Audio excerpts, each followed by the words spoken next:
important in Japanese society, and we have so many magnets that we can produce from there. And we were totally dependent on nuclear energy, so we need to use lots of sustainable energy from now on. Yeah. So I feel this is really important. But I have one question, that we have so many earthquakes, and the volcano is too strong in Japan. How do you think, I want to know how to manage the induced earthquakes.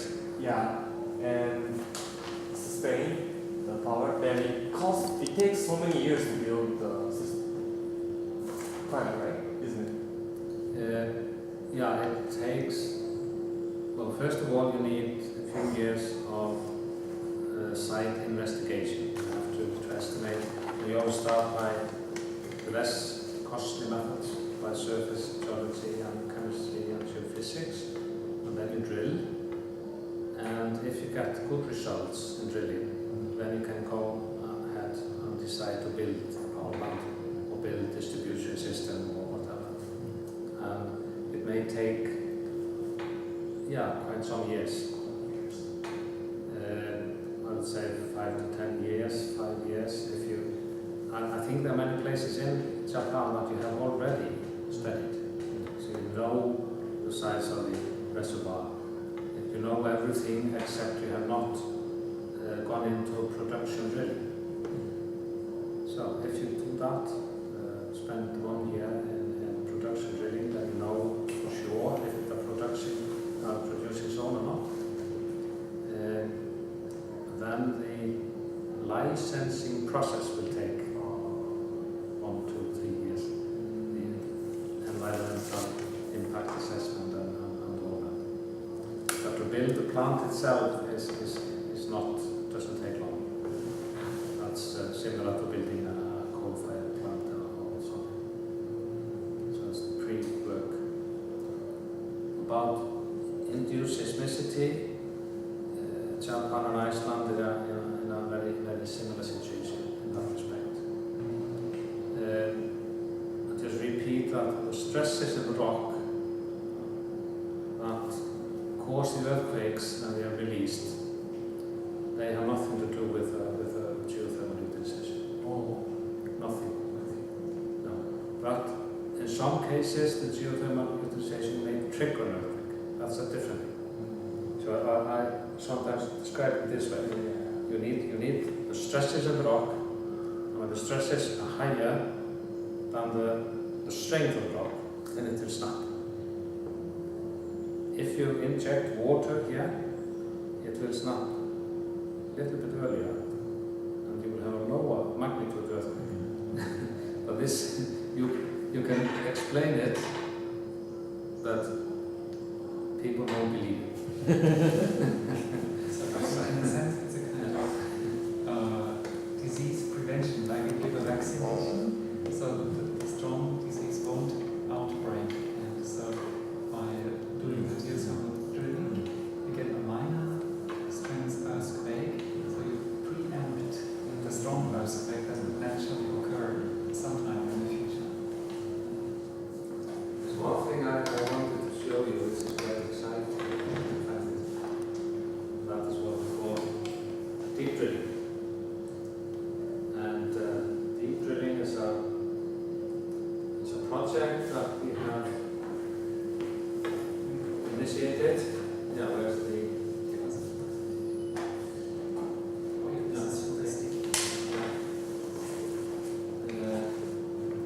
maybe here.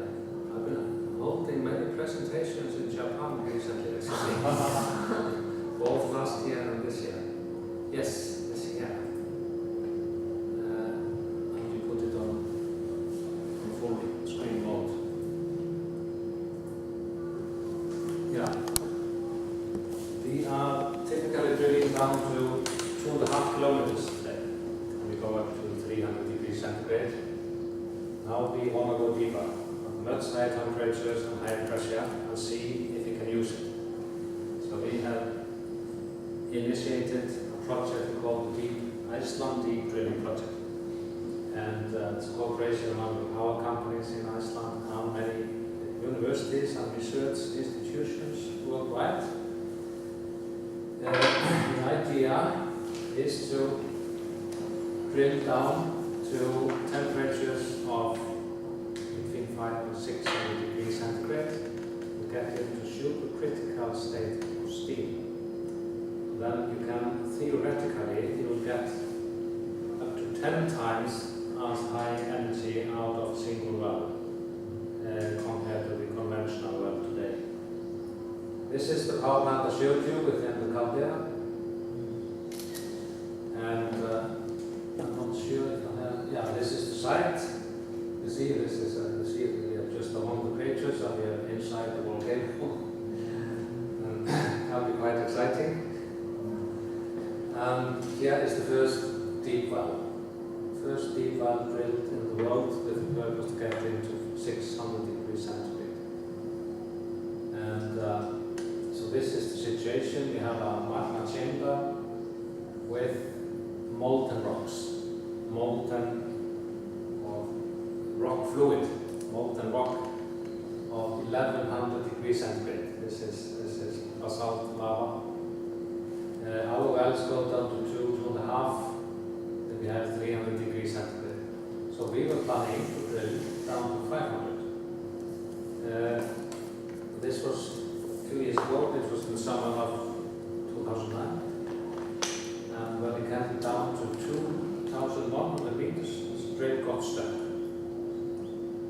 And that sometimes happened during drilling, so we took out the drill string and we side-tracked to the side, and then we wanted to continue and pass the threshold. We did that, and when we came down to 2,100 meters again, we got stuck. Exactly the same time. And then we finally found out that we had drilled into the magma chamber, into molten rocks. So we were at 1,000 degrees centigrade already, at 2.1 kilometers.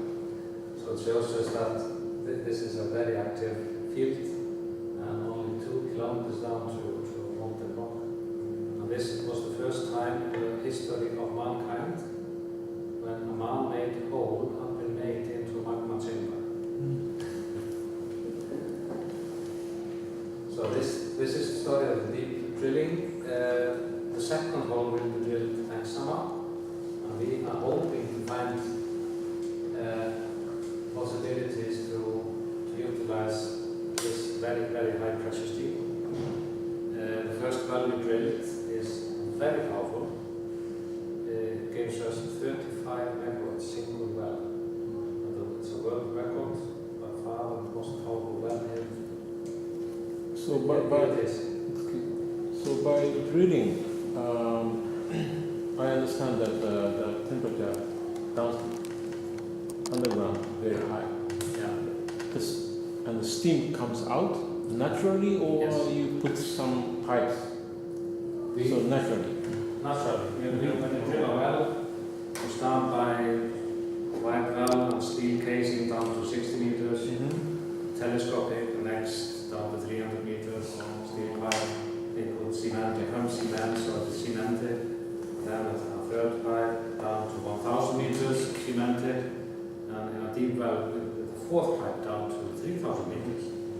So it's like a telescope, one pipe inside another. But the production zone, they have no steel casing. It's just an open hole, and the water when it comes into the well, it is superheated because there's no water column there, and you get flash boiling. Like an explosion, the water converts instantly to steam, and the steam rushes to the surface. This is the well. It was so powerful we had to shut it down because we were afraid that it would shake off and break off the valves and everything. They had it measured through a short period just to estimate the energy in the well, and it gave 35 megawatts. Single well. That's 7 times the average, and so potentially you get 50 megawatts out of one well. So isn't there any worry about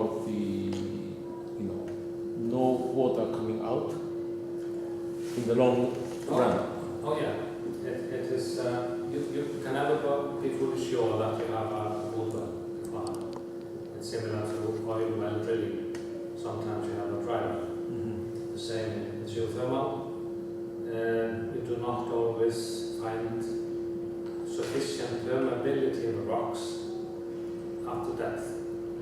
Because you have to go down to a depth where you have high enough temperature and you want to find fractures with permeability at that depth. So if you have a combination, then you have a producing well. If you have the fractures higher up, then you low temperature, that is maybe a well that is kind of never produced. So there's a lot of science and technology in it. Here you see the modern drill rig.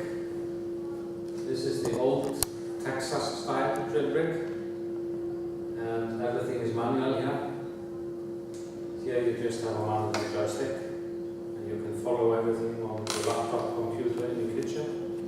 At home, all the drilling parameters, the drilling speed, the load, the temperature, the flushing, and the direction of the well, inclination, everything. You can even control it from your kitchen if you like.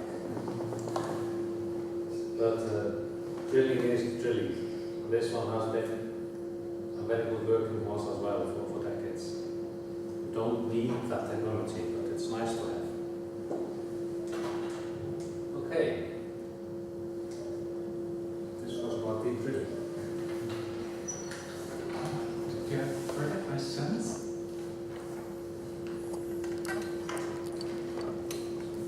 I'd like to ask, so in the initial stage of drilling in the 1960s, the government still tried to kind of encourage it and give some positive incentives. Yeah. And so they basically paid for the drilling when it was successful, or what was the program? No, they gave loans for the exploration drilling, not for the production drilling. It was if you were exploring in the field and there was great uncertainty if there would be water or steam or not. And then if there was no success, you would not have to pay back. But if there was success, then you would have to pay back. I see. That was just to take the whole story of geothermal utilization in Iceland is a success story. As you see, it's so predominantly geothermal energy-based country. And so this is one of the ways that the government said this, in the long run, this must be the right way to do, or the right thing to do. And so the program was just kept for a certain time, and now the companies just do it on their own bill. Is it, or is there still some kind of program? Yeah, this was an initial development phase when there was a goal to connect as many houses as possible to district heating. Now we have reached the target almost, because some houses in Iceland are outside geothermal areas, so they're not accessible by pipelines. Then we say that there's no need to put money into this any longer. Instead, those houses that are far outside, they get subsidized electricity for heating. But then again, the electricity comes from geothermal or hydropower. But now if the companies like my company, Reykjavik Energy, which is of course not my company, but I'm responsible for it. If we want to go and drill, then it's just on our own risk, because we should have the financial muscles to do so.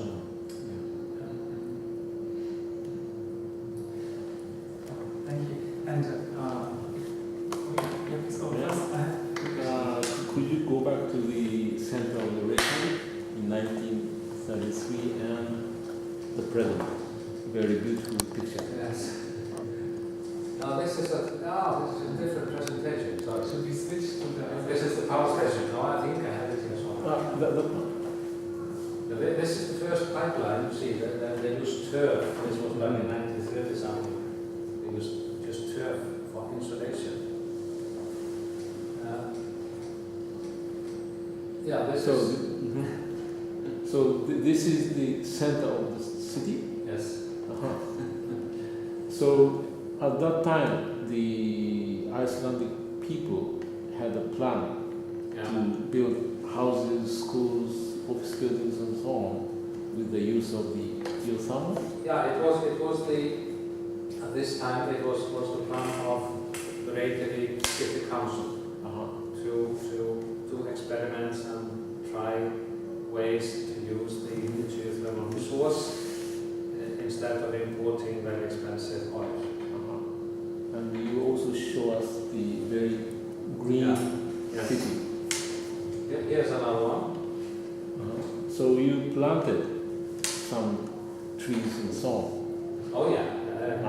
Yeah. And the soil temperature is quite low in the very beginning, and now, I don't know, maybe 15 degrees C or 20 degrees C or something. No, That makes the plants very growing very nicely.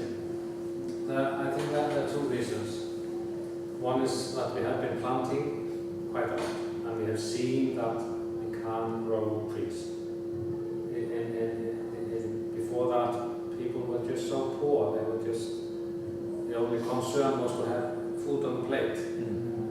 Now we have gardens and we are planting, and then the global warming has made a change. It has nothing to do with the geothermal, because the temperature of the soil is not affected by geothermal at all. You see, we have these are the tanks I told you about. Here we pump 125 degrees water up to these tanks and mix with return water at 30 degrees from the houses to cool down the water. And this is a restaurant built on top of the tanks. This used to belong to Reykjavik Energy, but we sold it off. It's not our role to run a restaurant.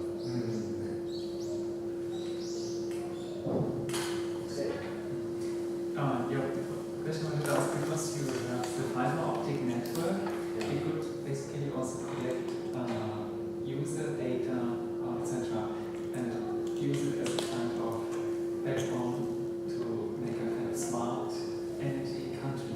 Is there any idea in this direction? Well, we have now connected every house in Reykjavik by optic cable, fiber. But we are not selling services. We are just selling access to the phone companies and service providers onto the network. So our role was to just connect houses and make this done. Have a high-speed system. The question of smart metering, we do not have smart meters yet in Iceland, but I'm sure they will come. And we have a working group looking into the next generation of meters, which will inevitably be smart meters in one way or another. We can measure, and transmit the usage and pattern and whatever. Yeah.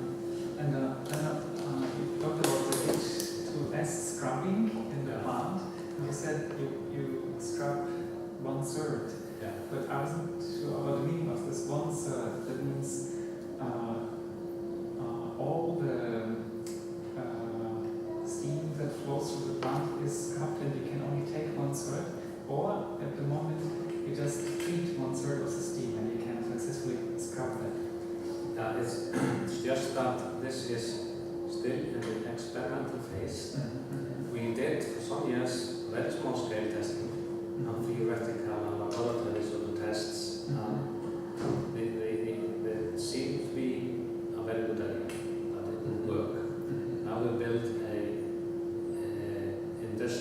size test plant or pilot plant. And we just decided to take steam from 2 units out of 6. Oh, yeah. 2 Mitsubishi turbines are connected to the scrubber out of the 6. And this plant cleans all the hydrogen out of the steam from these 2 units. Oh, yeah. Okay, so but just multiplying it by resizing it up, Yeah. it could then in principle clean it all. Yes. Yeah. Yeah. Okay. So the technology is working beautifully. The question is, will the sulfur leak, or will it be precipitated or crystallized in the rock at the same pace as we pump it up, or will we create a circulation so that the sulfur that goes into the water down to 1,000 meters, will it eventually show up in the production wells, and then we have a sort of a loop, and then it's not doing the work we expected. But so far, after half a year, we see no increase in sulfur in the production steam, in production wells. So if it works, it's just a beautiful solution, very cost effective. And it's a solution. It's not just transferring the problem from one place to another. Like if you put up a chemical plant to convert H2S to hydrogen acid or whatever. And the one more question, because also the students are only asked about the seismicity, if you and maybe the answer you gave already answers that. So the scale of induced seismicity is usually less than the scale or the magnitude of the natural seismicity. Oh yeah, that's smaller. Yeah. But we have the strongest earthquakes we have are on the order of 7.5 over Richter scale. In Japan it's higher, it's 8.5 at most. Yeah. Because you have different geology here. You have a thrust situation where the ocean crust is going under, and that causes high earthquakes, and on this situation here in Iceland. But the biggest magnitude in induced that we have seen is just below 4 on the Richter scale.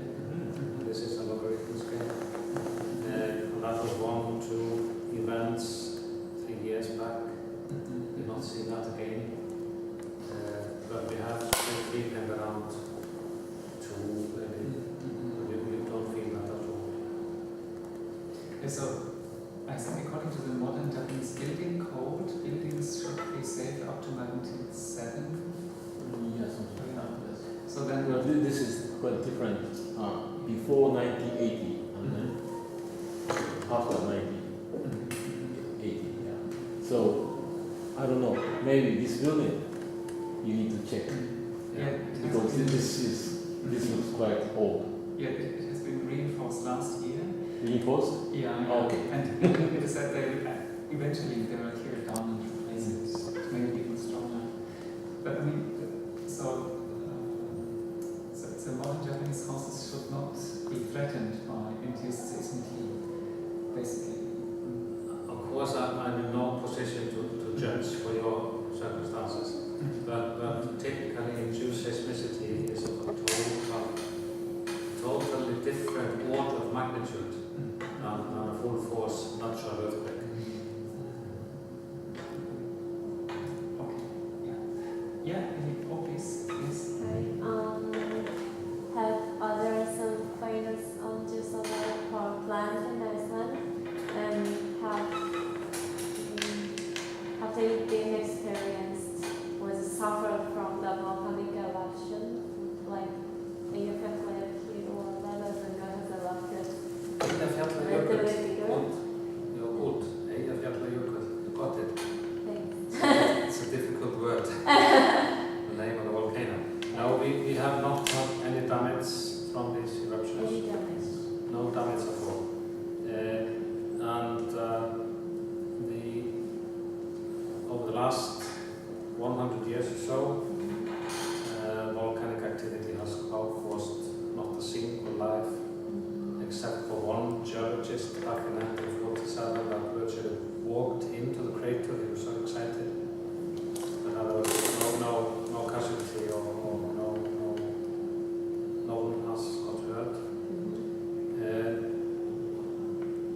Yeah, so volcanic activity is not the same threat as it used to be. But if we have the worst kinds of eruptions, really big, explosive, catastrophic, then of course we could have damages. But today we have as we speak here, we have a volcanic eruption going on. It's a fissure eruption, just like you cut open, slash open a fissure in the rock, and the lava is cooling out along a line of 5 kilometers length, and very little earthquakes or anything. So they were not damaged by volcanic ash or volcanic lava flow, something like that. Not today. Not today. It can happen. It depends on, during the first day typical of eruption, you can have explosions, and a lot of ashes, and then it depends on the wind direction when that happens. In the case of Eyjafjallajökull, it went up to 20 kilometers height, and the wind was northerly wind, and it was blown over Europe. Yeah. But the air traffic in Iceland was not affected. It was very, very straight. Yes, investigation. Maybe this question is a little bit different from your presentation. In Japan, we are looking, our very concern right now is to mix IT and the infrastructure system, and mix it and provide to the people. We call it smart city concept, smart city. But is there any that kind of ideas in Iceland right now? Like, what's the most concern? Let's really provide other than just. No, in our case with Reykjavik Energy, the basic idea that was, or decision that was taken actually some 15 years ago, was to add this service onto the utility company as one more service on top of the others, and to make data communication the fastest possible in Reykjavik, but let the services and the use of it into the private market. And this is what we've done. We have excellent data communication pathways, but we are not as technically developed, I assume, as the Japanese. So it's more basic. So